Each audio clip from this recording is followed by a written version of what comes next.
बिस्मिल्लाहिर्रहमानिर्रहीम। चैप्टर 5 इनर्जेटिक्स हम डिस्कस कर रहे थे। आज इसका दूसरा लेक्चर हम डिस्कस करेंगे और इस लेक्चर में कोशिश करेंगे कि हम ये कुछ टॉपिक डिस्कस करें, जैसे हीट ऑफ रिएक्शन क्या होती है, relation between enthalpy change and heat of reaction और स्टैंडर्ड एंथैल्पीज। ये तीन टॉपिक हम कवर करेंगे। तो बेटा पहले आप देखेंगे what is heat of reaction. Heat of reaction क्या होता है? हीट ऑफ रिएक्शन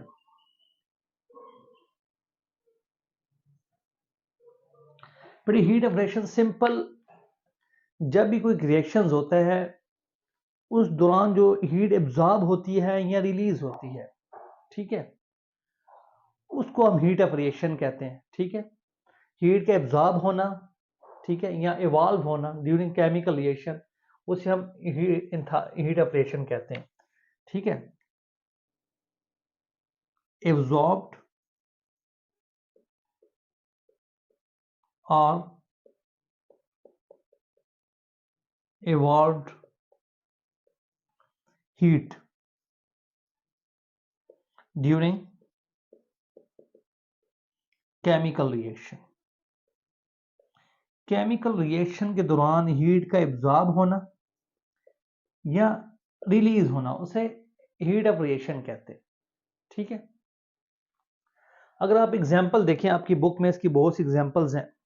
जैसे आप देख लें, फॉर एग्जांपल कार्बन है, ठीक है, ये सॉलिड है, ये ऑक्सीजन के साथ रिएक्शन कर रहा है। ठीक है, क्या बना रहा है? कार्बन डाइऑक्साइड बना रहा है। अब इस दौरान जो हीट रिलीज हो रही है डेल्टा एच, वो कितनी है? -393.5 किलो जूल पर मोल। अब ये इसकी हीट ऑफ रिएक्शन है। माइनस का मतलब है कि इसमें जो है हीट रिलीज हो रही है। ठीक है, इसका कोई और एग्जांपल देख रहे हैं जिसमें हीट एब्जॉर्ब हो रही होती है। ठीक है, कोई भी एग्जांपल जिसमें हीट एब्जॉर्ब हो रही होती है, वो ये एक्सोथर्मिक रिएक्शन है, वो एंडोथर्मिक रिएक्शन के लिए एग्जांपल होगी। ठीक है, जैसे अब कार्बन डाइऑक्साइड को आप रिवर्स कर लें, अगर आपने इसको तोड़ना है कार्बन और कार्बन डाइऑक्साइड में, तो ये रिएक्शन एंडोथर्मिक हो जाएगा, +393.5 किलो जूल पर मोल। ठीक है, तो ये बस केमिकल रिएक्शन, बस आपकी बुक में थोड़ा सा अजीब से लिखा हुआ है, आपने बस सिंपल इतना इसमें बताना है कि रिएक्शन के दौरान हीट का एब्जॉर्ब होना, रिलीज होना या एब्जॉर्ब होना, उसे हीट ऑफ रिएक्शन कहते हैं। अब बेटे इसका रिलेशन की तरफ आ जाए। Relation between enthalpy change and heat of reaction. Relation relation between enthalpy change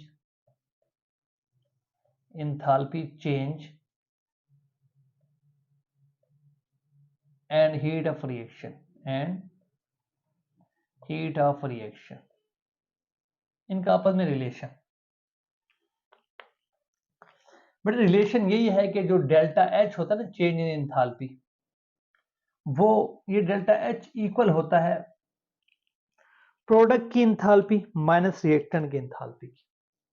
ये इक्वल होता है प्रोडक्ट की एंथैल्पी मतलब हीट माइनस रिएक्टेंट की एंथैल्पी मतलब रिएक्टेंट की हीट। ये को डेल्टा एच कहते हैं। डेल्टा एच अगर नेगेटिव आ जाए, ठीक है, डेल्टा एच अगर नेगेटिव आ जाए, इट्स मीन कि रिएक्शन क्या है? एक्सोथर्मिक रिएक्शन है, एक्सोथर्मिक रिएक्शन है। ठीक है, अब एक्सोथर्मिक रिएक्शन में क्या होता है? हीट रिलीज होती है, मतलब हीट सिस्टम से सराउंडिंग में जाती है। मतलब आप जिस कंटेनर में रिएक्शन कर रहे हैं, तो उस कंटेनर से हीट कहाँ जा रही है? एनवायरनमेंट में जा रही है। तो हीट कहाँ से जा रही है? मूव कर रही है सिस्टम से, कहाँ जा रही है? सराउंडिंग में। इसमें हीट सिस्टम से सराउंडिंग की तरफ जा रही है। ठीक है, अगर आपके पास डेल्टा एच पॉजिटिव आ जाता है, ठीक है, डेल्टा एच पॉजिटिव आ जाता है, इट्स मीन के एंडोथर्मिक रिएक्शन है। ठीक है, एंडोथर्मिक रिएक्शन है, एंडोथर्मिक रिएक्शन है। बट इसमें हीट सराउंडिंग से मूव कर रही है कहां पर, सिस्टम की तरफ, सराउंडिंग से सिस्टम। ठीक है, ये एंडोथर्मिक रिएक्शन। तो ये रिलेशन है इसमें।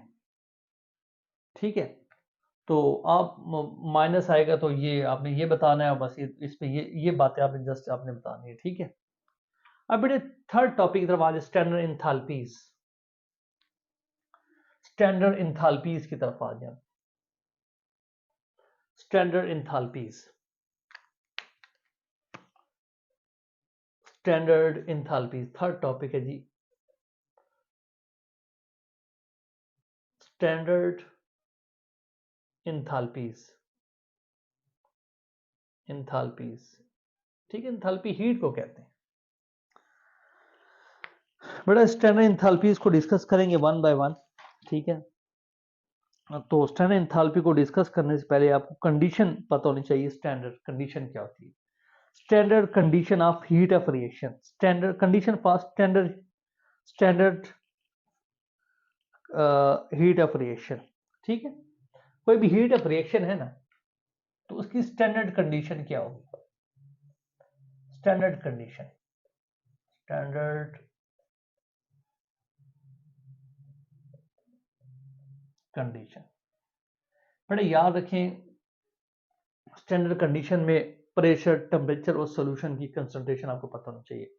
स्टैंडर्ड जो टेम्परेचर है ना, हम टेम्परेचर की बात करें, स्टैंडर्ड टेम्परेचर आपने रखना होगा 25 सेल्सियस। इस पे आपने कैलकुलेशन करनी है, या आप इसको केल्विन में ले लें। टू क्या होगा, 273 को ऐड करें तो तकरीबन 298 केल्विन बन जाएगा। ये स्टैंडर्ड कंडीशन है टेम्परेचर की। प्रेशर की अगर बात करें तो प्रेशर आपने बेटा लेना होगा 1 atm। ठीक है, या आप इसे और किसी यूनिट में लेना चाहते हैं तो 760 टॉर में आप ले लें। ये स्टैंडर्ड प्रेशर है। स्टैंडर्ड सॉल्यूशन जो होगा वो 1 मोलर होना चाहिए, 1 मोलर, 1 मोलर सॉल्यूशन होना चाहिए। ये स्टैंडर्ड कंडीशन है। आपने जितनी भी इंथैल्पीज हम स्टडी करेंगे वो इस कंडीशंस में हम स्टडी करेंगे, और ये स्टैंडर्ड कंडीशंस है। तो बेटा सबसे पहली इंथैल्पी हम डिस्कस करेंगे आपकी बुक को फॉलो करते हुए, standard enthalpy of reaction. Standard enthalpy of reaction, सबसे पहली इंथैल्पी हम डिस्कस करेंगे इसमें, standard enthalpy of reaction, enthalpy of reaction।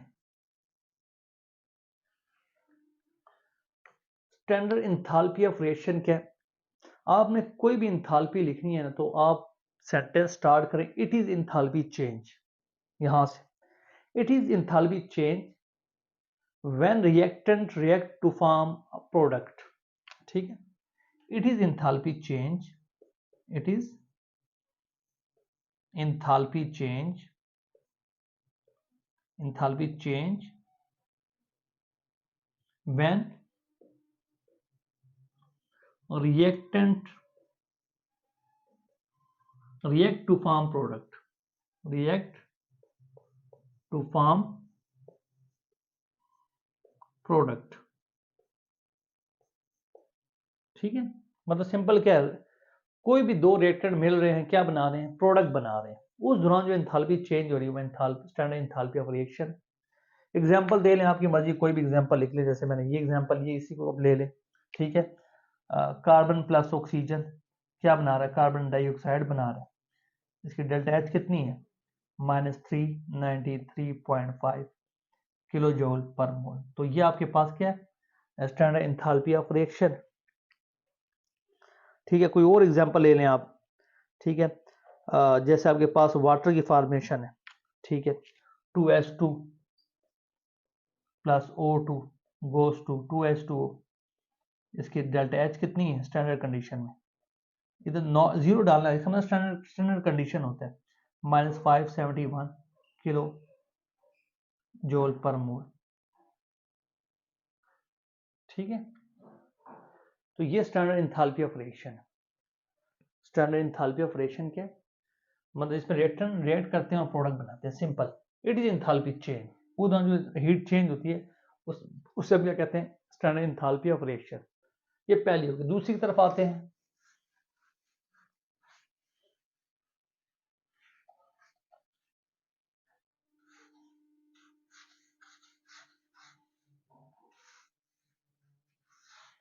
दूसरी इंथाल्पी आपकी बुक को फॉलो करते हुए, standard enthalpy of formation.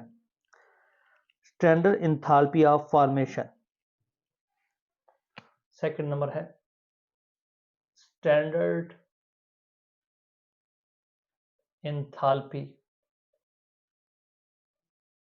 Of formation.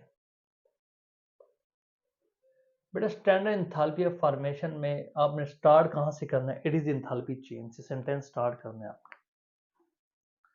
और इसमें एक कंडीशन ये है कि जो बनने वाली प्रोडक्ट होगी ना वो 1 मोल होनी चाहिए। ठीक है, बस ये ख्याल करना, जो प्रोडक्ट आपने बनानी है वो 1 मोल होनी चाहिए। स्टैंडर्ड इंथाल्पी और रेशियो में तो सारी इंथाल्पी तकरीबन आ जाती हैं, ठीक है, लेकिन इसकी स्पेसिफिक डिफिनेशन है, इसमें जो प्रोडक्ट होगी वो 1 मोल होगी। अगर 1 मोल से ज्यादा होगी तो it's mean standard enthalpy of formation नहीं है। ठीक है, तो इसके मुताबिक आपने करना है। इट इज, आपने कैसे लिखना है, it is enthalpy change, it is enthalpy change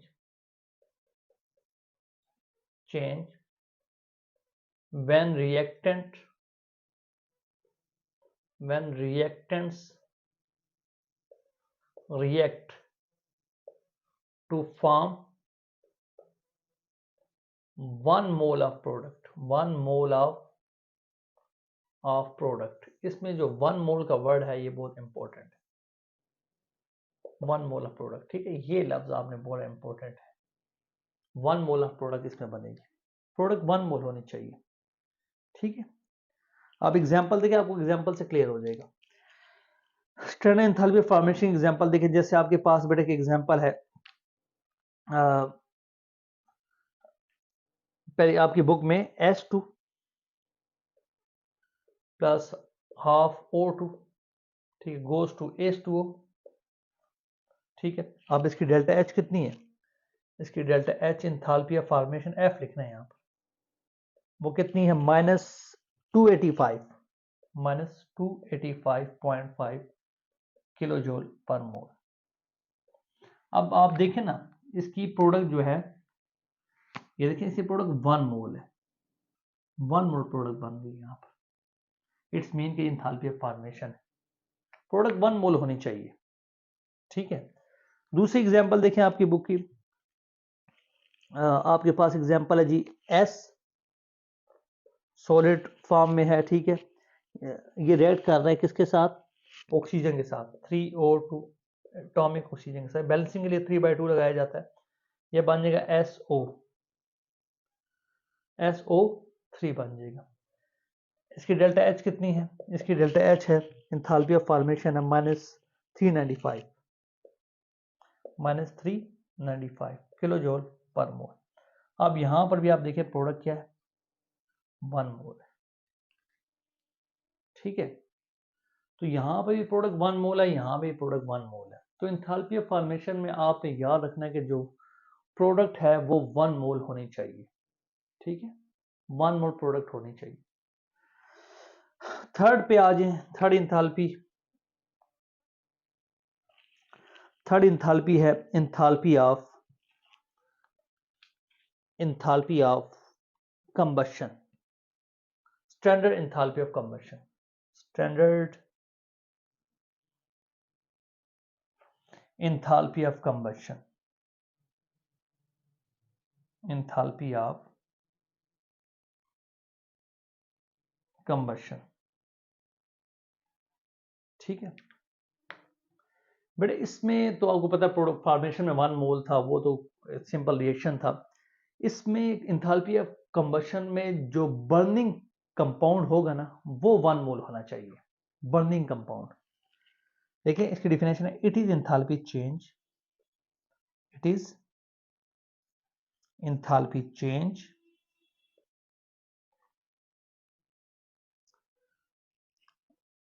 when product when 1 mole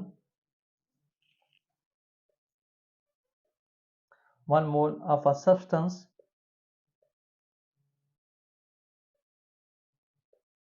burn in excess of oxygen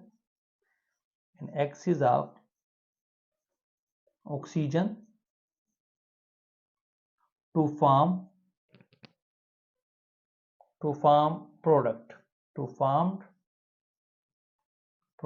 अब इसमें जो सबसे अहम बात है वो बर्निंग सब्सटेंस है। देखिए ये है अहम बात, 1 मोल ऑफ बर्निंग सब्सटेंस, जो जलने वाला कंपाउंड है वो 1 मोल होना चाहिए। इसकी एग्जांपल आप ये वाली लिख सकते हैं, ठीक है। और भी एग्जांपल है, मैं ये उठाऊं तो आप याद हो जाए कि पेपर में अगर आता है तो ये एग्जांपल तो कम से कम आपको याद होनी चाहिए। देखिए कार्बन है, ये सॉलिड फॉर्म में होता है, आप इसको ऑक्सीजन से मिलाएं, क्या बनता है? कार्बन डाइऑक्साइड बनता है। इसकी जो एंथैल्पी ऑफ कंबशन है ऊपर नॉट लिखना है, यहाँ पर एस कंबशन सी, तो कितनी है? -393.5 किलो जूल पर मोल। बेटा आपने एक बात याद रखनी है, जो डिफिनेशन में लिख रहा हूँ ये सारी स्टैंडर्ड कंडीशंस में है। आपने डिफिनेशन में ये वर्ड मैं यूज नहीं करा, आपने यूज करना है enthalpy change when reactant react to form product at standard condition.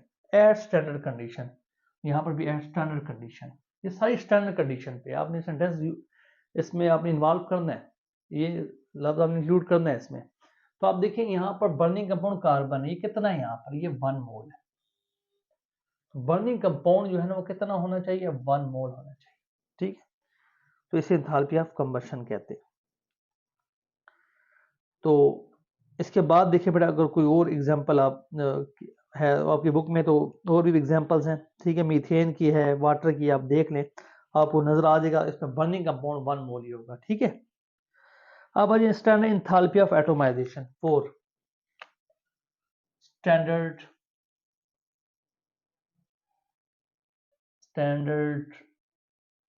enthalpy of atomization.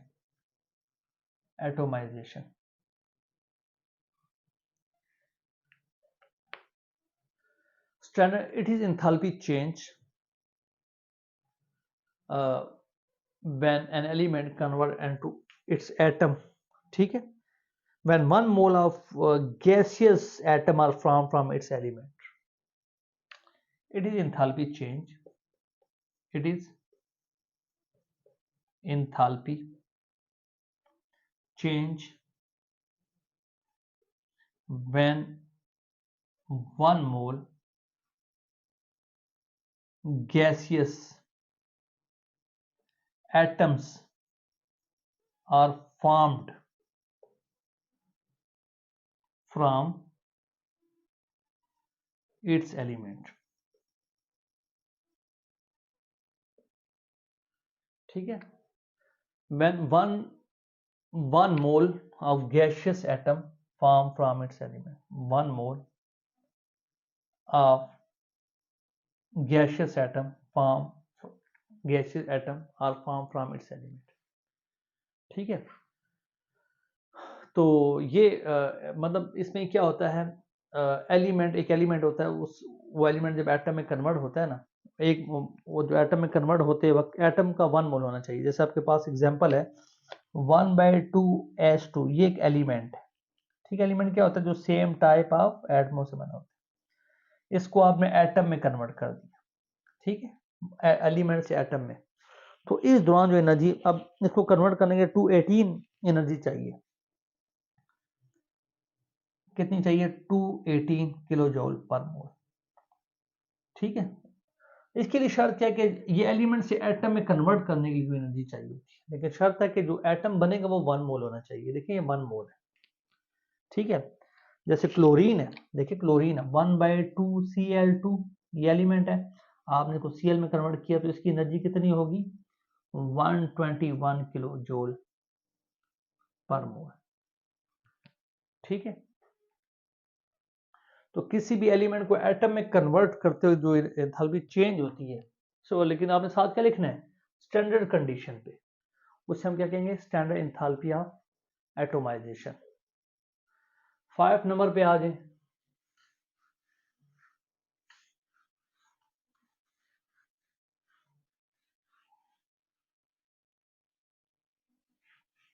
Five number कौन सी है जी आपकी बुक में? Standard enthalpy of neutralization. Standard enthalpy of neutralization. Standard enthalpy of neutralization. Neutralization बेटा बहुत ही simple definition है। Neutralization reaction की बात कर रहा है कि जब एक एसिड बेस रिएक्ट करता है और सॉल्ट और वाटर बनाता है, उस दौरान जो एंथैल्पी चेंज होती है उसे एंथैल्पी ऑफ न्यूट्रलाइजेशन कहते हैं। It is enthalpy change, it is enthalpy change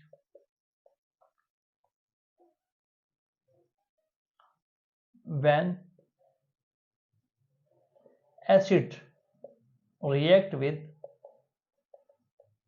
base to form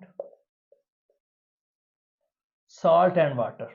Salt and water is at standard condition is known as enthalpy of neutralization।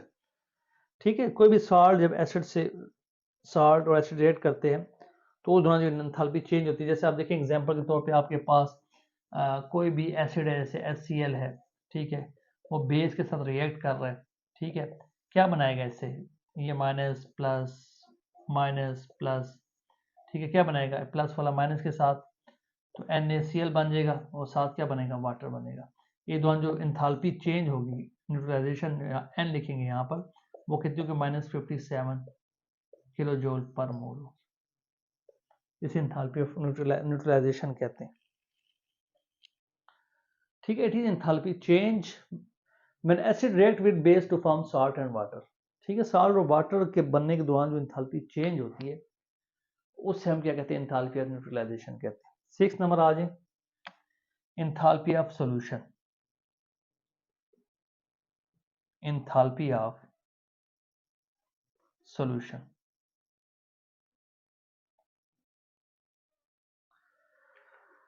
Enthalpy of solution क्या है कि enthalpy of solution इसमें सबसे technical है। It is enthalpy change when 1 mole of a substance is dissolve in so much of solvent that further dilution result in no detectable heat change. मतलब आपने एक आपने फॉर एग्जांपल, ये मैं समझा दे रहा हूँ, डिफिनेशन आप बुक से पढ़ें, मैं यहाँ समझा देता हूँ। आपके पास सॉल्वेंट है ना, आपके पास सॉल्वेंट है, ठीक है, इस सॉल्वेंट में आपने सिल्यूट को डिसॉल्व कर दिया,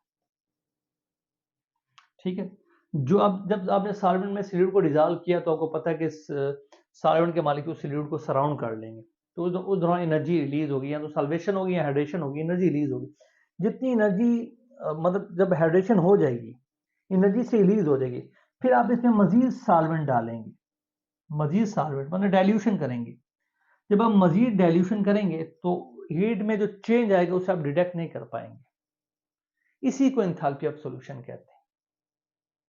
ठीक है, मतलब आपने सिल्यूट डाला, जो हीट चेंज होनी थी वो तो, जो रिलीज होनी थी वो निकल गई, ये एब्जॉर्ब होनी थी।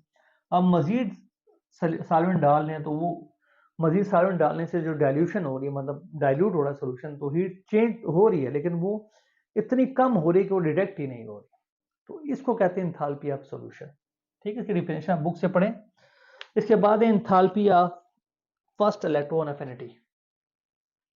7 number, enthalpy of first electron affinity.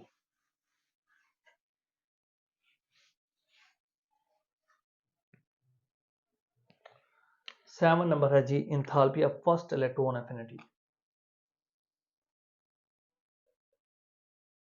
Enthalpy of first electron affinity. Electron affinity क्या होती है? The amount of energy release when an electron added to the outermost shell of an atom. जब किसी element atom के valence shell में जब electron add होता है तो उस दौरान जो एनर्जी रिलीज होती है उसे इलेक्ट्रॉन एफिनिटी कहते हैं। ठीक है, तो वो एनर्जी जो रिलीज होती है वही एंथैल्पी होती है फर्स्ट स्टैंडर्ड कंडीशन पे। ठीक है, जैसे क्लोरीन है, क्लोरीन के वैलेंस शेल में कितने इलेक्ट्रॉन होते हैं? इसका एटॉमिक नंबर 17 है, पहले शेल में 2 इलेक्ट्रॉन है, दूसरे में 8 है, तीसरे में 7 इलेक्ट्रॉन होते हैं।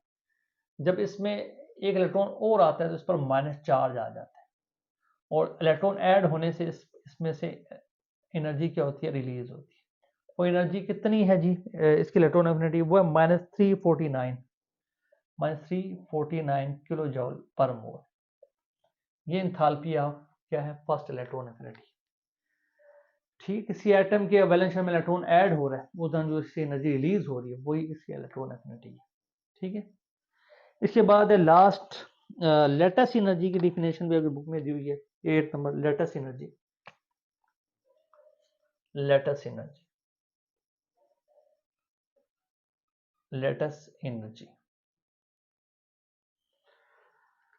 लेटेस्ट एनर्जी क्या है, the energy release when 1 mole of ionic compound form from its gaseous ions.